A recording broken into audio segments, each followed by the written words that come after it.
Bismillahirrahmanirrahim. Assalamualaikum warahmatullahi wabarakatuh. Ya teman-teman semua, pada materi kali ini yaitu materi satu, kita akan mempelajari tentang bagaimana menjadi marketing freelance yang sukses. Oke, disimak ya sampai habis karena kita nanti materi satu, 2 dan seterusnya itu merupakan materi-materi fundamental. Jadi teman-teman bagi yang ingin menjadi marketing freelance yang sukses, harap menyimak materi-materi berikut ini ya. Oke, pada materi ini yang pertama adalah tentang bagaimana menjadi marketing freelance yang sukses. Oke, sebelum kita masuk ke materi utamanya, jadi teman-teman perlu mengetahui dulu nih tipe-tipe marketing freelance ya. Jadi marketing freelance itu sebenarnya memang kan karenanya namanya marketing freelance ya. Jadi freelancer bebas gitu ya.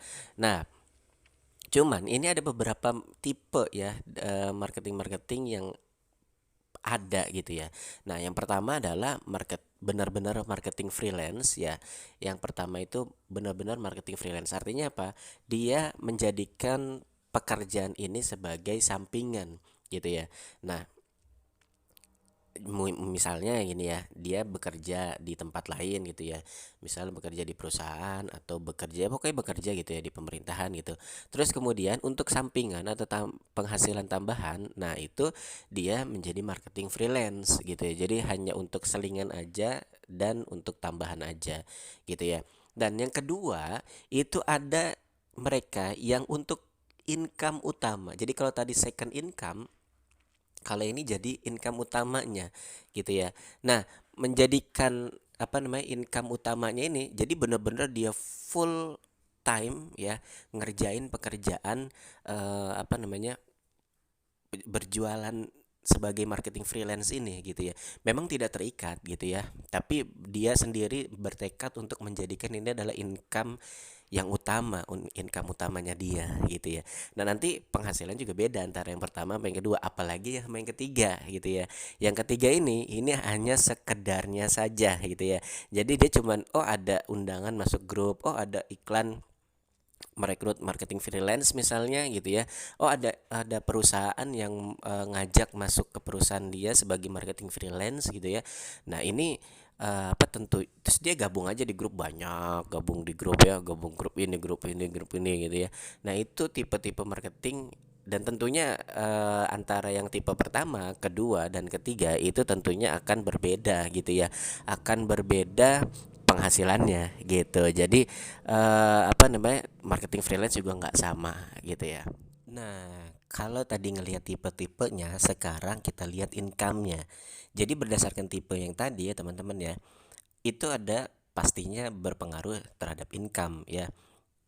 Ya misalnya nih, kalau misalkan tadi yang apa namanya tuh tipe cuman sekedarnya, tentunya pasti bisa dipastikan tidak dapat income sama sekali dari kegiatan atau pekerjaan marketing freelance ini, benar ya? Nah, maka dari itu income-nya seperti apa sih di dunia marketing freelance? Tentunya pertama, tidak sama sekali ya, tidak dapat income sama sekali. Yaitu ya bagi mereka yang tidak action, apalagi dan gimana mau dapat income gitu ya kalau nggak ngiklan gitu ya, atau nggak berjualan, atau nggak action, atau nggak ikhtiar gitu ya.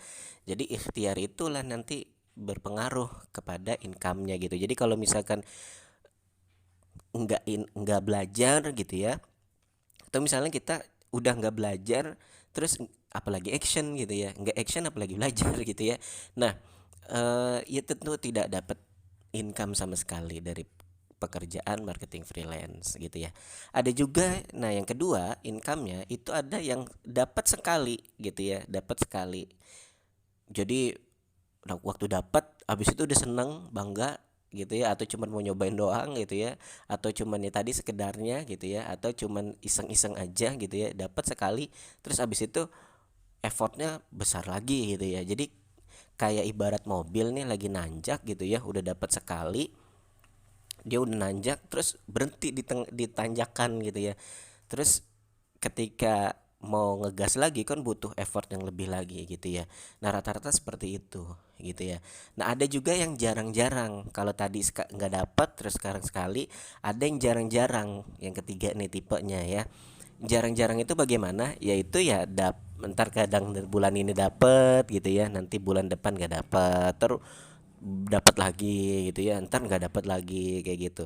Nah itu biasanya dia freelance ya, dalam arti nggak terlalu fokus gitu, atau misalnya nggak konsisten, jadi ganti-ganti. Biasanya kayak tipe-tipe yang dapatnya jarang-jarang gini income-nya ya dari kegiatan marketing freelance ini adalah ya mereka cuman hari ini ngiklan rumah gitu ya, terus besok ngiklan madu misalnya gitu ya, terus kemudian nanti iklan apa lagi, baju misalnya, atau iklan apa lagi.